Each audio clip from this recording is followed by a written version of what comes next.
Assalamualaikum warahmatullahi wabarakatuh. Perkenalkan, nama saya Fadil Abdurrahman. NIM saya 0104201446. Jadi saya di sini akan memaparkan video yaitu tentang manajemen pemanenan perkebunan karet di PT Bridgestone Rubber Estate.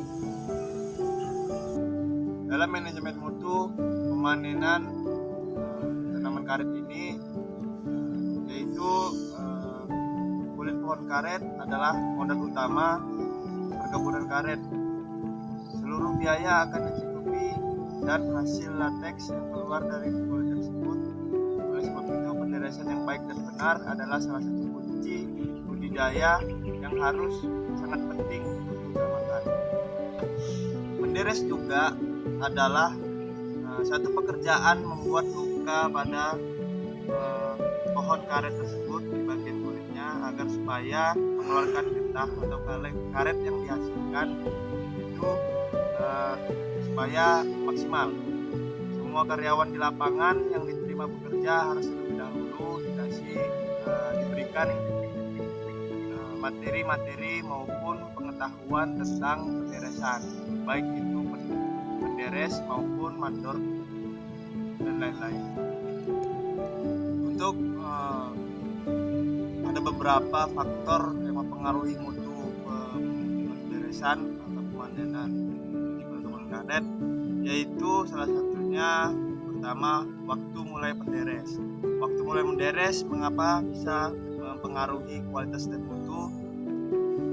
Karena kalau di pagi hari kita menderes pada jam 6.30 atau setengah 7, itu dari PT Bridgestone sudah memulai penderesan. Jadi semua mandor dan penderesnya itu sudah masuk ancak dan sudah menderes di bancak yang masing-masing. Sampai waktu jam 11.30 atau jam setengah 12 sudah berhenti menderes karena sudah berkurangnya produktivitas lateks, maka DRC-nya juga semakin kurang. Kemudian faktor juga untuk mulai waktu deres tadi, waktu hujan juga dilihat ya, jangan sampai hujan deras kita menderes, maka DRC berat bobot karet yang kering akan berkurang. Kemudian untuk biasanya pada pagi hari kalau terjadi hujan, asisten akan memberikan sebuah perintah untuk memberhentikan penyadapan. Untuk penderesan itu memiliki dua produk, yaitu kaplam dan juga lateks, mana masing-masing ini perlakuan dan SOP-nya berbeda. Iya. Untuk deresan terkhusus untuk lateks atau dan kaplam, kalau untuk lateks itu penderes harus menderes pokok yang memenuhi syarat deres dan mengutip semua getah lam, getah parit, getah tarik lainnya, dan semua pokok diancak, di mana dia sedang menderes. Seluruh lateks harus dikutip setelah siang deres dan setelah aba-aba pengutipan resmi diberikan. Penderes harus menunggu aba-aba pengutipan secara resmi sebelum memulai penggumpalan lateks pada pukul 14.00 siang hari. Rute pengutipan dalam ancak seharusnya sama dengan rotasi waktu menderes. Setelah mengutip lateks, penderes akan meletakkan kembali mangkok di dalam kawat pada posisi vertikal, sehingga deresan berikut dapat dikutip pada kutipan yang kedua atau berikutnya. Jadi mangkoknya itu diletakkan dan di tempat awal mulanya. Deresan tidak boleh meninggalkan sedikit pun lateks di dalam mangkok untuk pengutipan di sore hari. Pencampuran lateks dengan air atau apapun juga itu juga dilarang. Berdasarkan ukuran pada botol tidak boleh dibesarkan. Jadi dikalibrasi sebesar 1 mili untuk tetes antikoagulan. Kutip lateks dengan menggunakan ember kecil dan tuangkan ke ember besar kalau sudah penuh. Kemudian meja getah lam di setiap kaca harus dirawat secara teratur, namun sebelum lupa memastikan lam dapat cukup kering. Bahan yang cocok digunakan untuk membangun meja lam adalah bambu. Jadi anjang-anjangnya itu menggunakan bahan bambu. Bisa dilihat pada gambar berikut ini.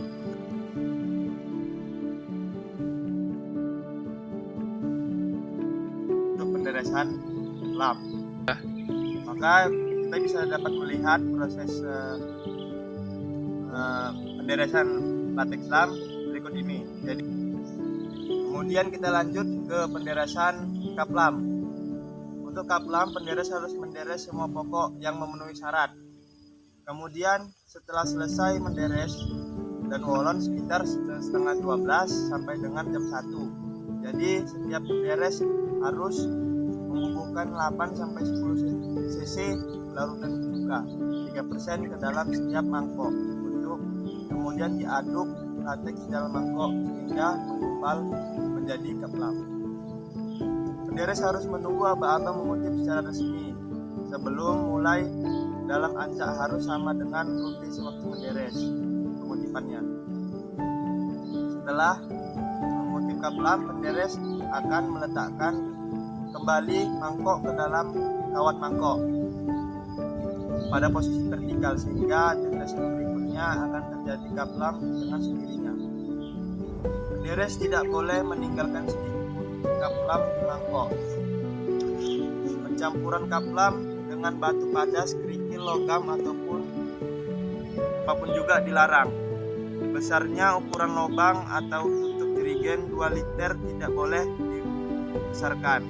Jadi ukuran lubang itu cukup untuk satu tetes 1 mili gitu. Kemudian kap lam dikutip dengan jerigen kecil dengan ukuran 20 liter dan dituang ke dalam jerigen besar yang ukurannya 30 liter ketika sudah penuh. Kemudian untuk tanggung jawab seorang penderes itu di stasiun lateks atau stasiun anjang-anjang kap lam. Jadi setelah selesai pungut kap lam tersebut, penderes harus segera membawa kap lam tersebut ke stasiun pengumpul untuk ditimbang dan dicatat hasil deresannya itu. Setibanya penderes di stasiun lateks, kemudian langsung ditimbang oleh trani lateks yang diawasi oleh mandor deres dengan menggunakan sekutas tali. Langkah berikutnya adalah penderes mengangkat kap lamnya dan meletakkannya di atas anjang-anjang lam. Penderes harus membersihkan jerigen-jerigen bekas tadi sebisa mungkin. Penimbangan dilakukan di stasiun lateks itu menggunakan timbangan digital oleh krani lateks, mengoperasikan timbangan digital dan laptop, dan data produksi masing-masing akan diinput ke dalam sistem yang ada di perusahaan tersebut. Data tersebut akan tersimpan secara otomatis di dalam laptop krani lateks. Jadi dua produk tadi, lateks maupun kap lam, itu bisa sama-sama ditimbang oleh krani lateks di satu input yang sama untuk menghindari terjadinya kesalahan atau gagal input di lapangan untuk diproduksi tersebut. Di setiap penderes maka akan secara otomatis terinput data juga preminya masing-masing. Berikut juga mandor penderesnya. Berikut bisa kita perhatikan pada gambar berikut ini, stasiun lateks dan kap lam itu berbeda gitu. Ketika kap lam itu penggumpalannya itu mempengaruhi DRC atau karet kering di pabrik ketika ditimbang nanti. Ketika latex itu menggunakan alat untuk mengetahui DRC dari cairan latex itu sendiri, kadar keringnya ketika di pabrik nanti. Ya.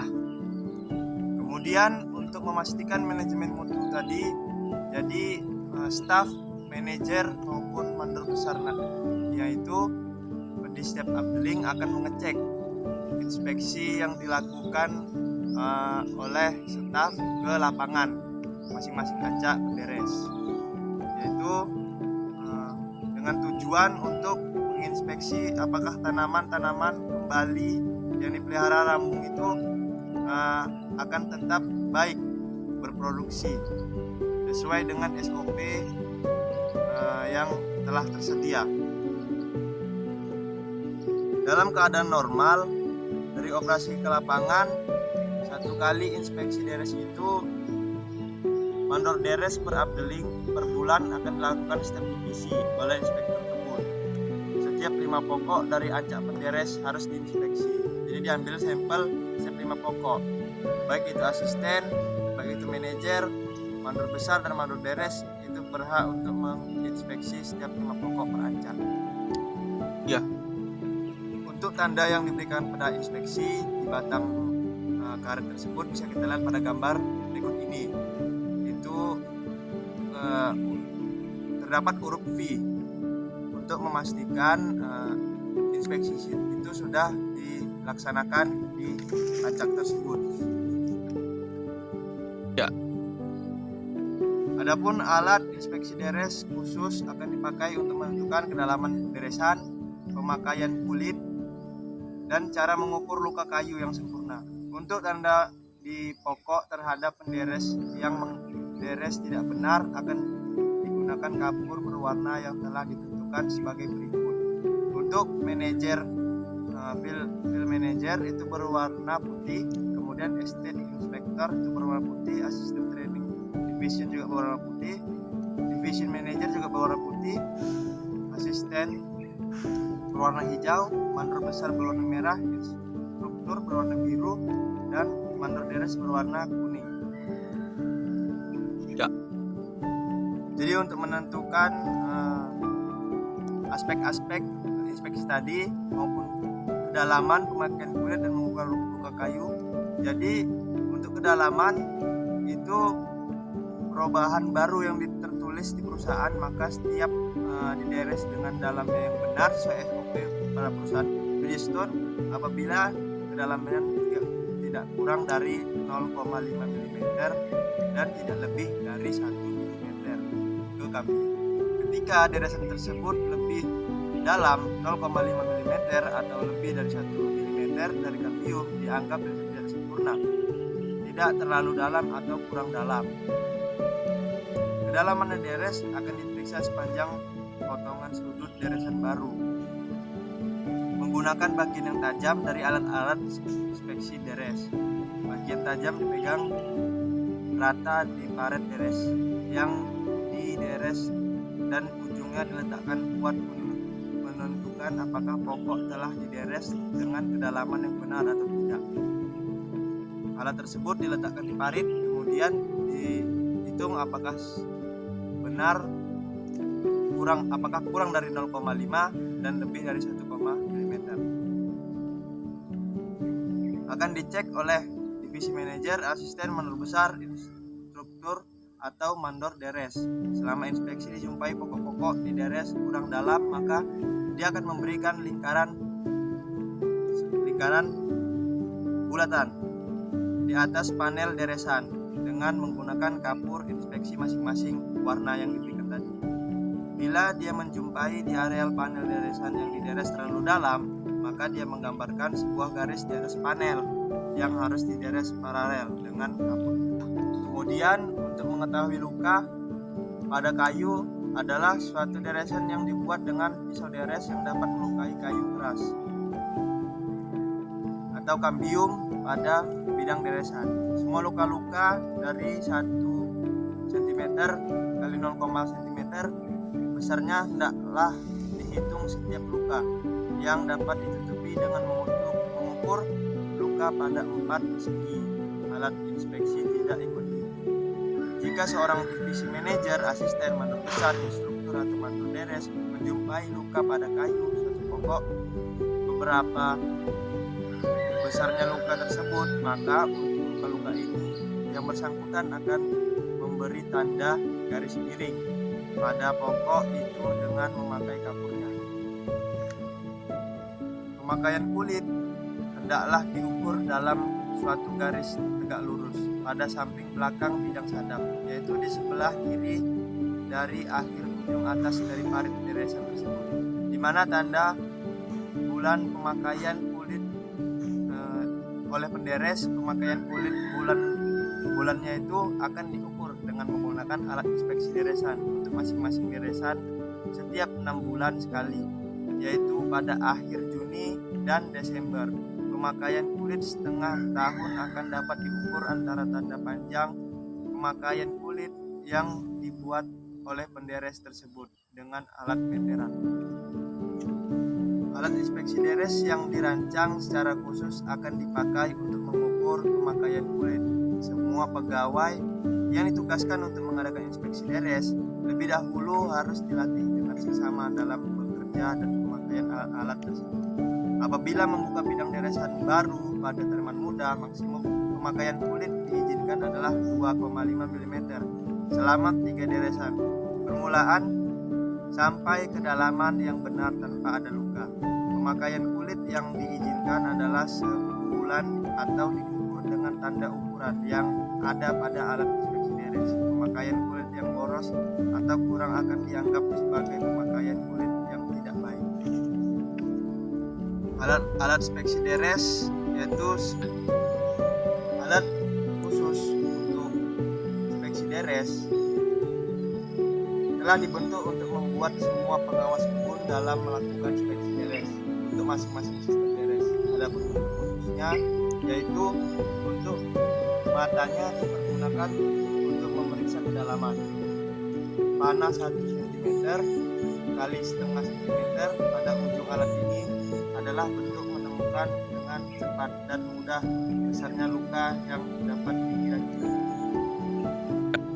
Setelah inspeksi dilakukan, maka staf akan membuat buku inspeksi tersebut. Buku tersebut adalah hasil-hasil dari inspeksi yang dilakukan pada acak. Jadi diperoleh sebanyak sebulan dan acak seorang penderes akan dimasukkan ke dalam buku inspeksi dengan menggunakan daftar-daftar tuntutan kerja sesuai dengan SOP membayar premi deres. Maka asisten akan menentukan jumlah poin yang diperoleh setiap penderes.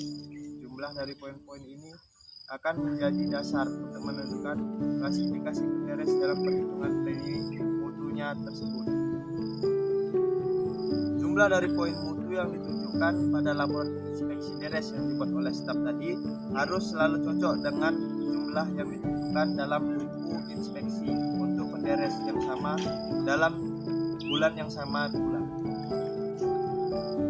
Baik, sekian tadi video pemaparan dari saya tentang manajemen mutu penderesan atau pemanenan di perkebunan karet Institut Robert Estate Kabupaten Simalungun, Sumatera Utara. Terima kasih telah menonton. Saya Fadil Abdurrahman undur diri. Terima kasih. Assalamualaikum warahmatullahi wabarakatuh.